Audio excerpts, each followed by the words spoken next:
I always felt really tied to my Korean culture, but also like very unsure about it. Hi Intro, my name is Eileen and I am a filmmaker based in New York and Seoul.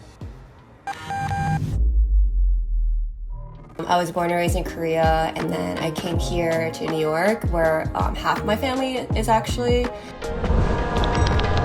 I always felt really tied to my Korean culture, but also like very unsure about it because I grew up in a way where I was surrounded by not only Koreans but also a lot of foreigners, so I feel like I always had this multicultural background. I don't really know where to place myself, and I used to see that as like a really big weakness of mine, and then throughout the years I've actually developed a sense of accepting that and also seeing that as my strength.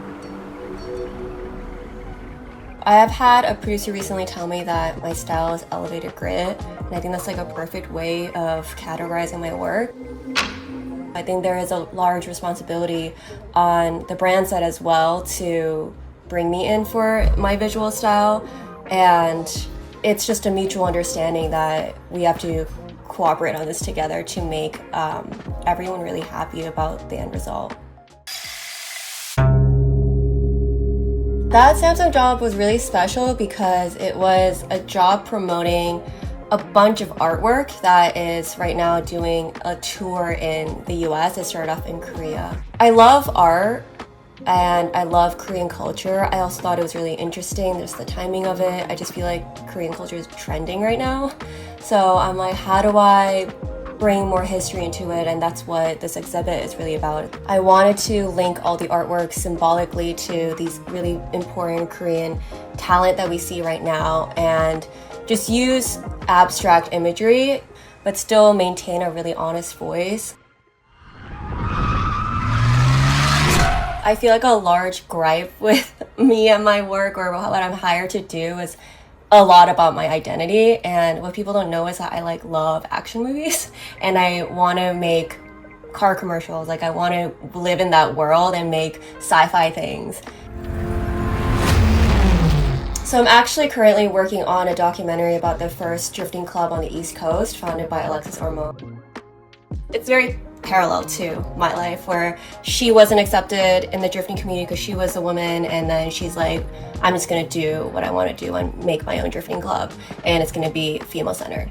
And I feel like similarly, I feel like every time I want to do something that's like action related or car related, people are either surprised or they're like, well, you can't do that because you don't have anything that speaks to that. So that's kind of how I've been taking charge of like making this documentary, because it's just allowing myself to really make what I want to make in my own terms while also still having, you know, like pushing my visual language forward and the story I want to tell forward.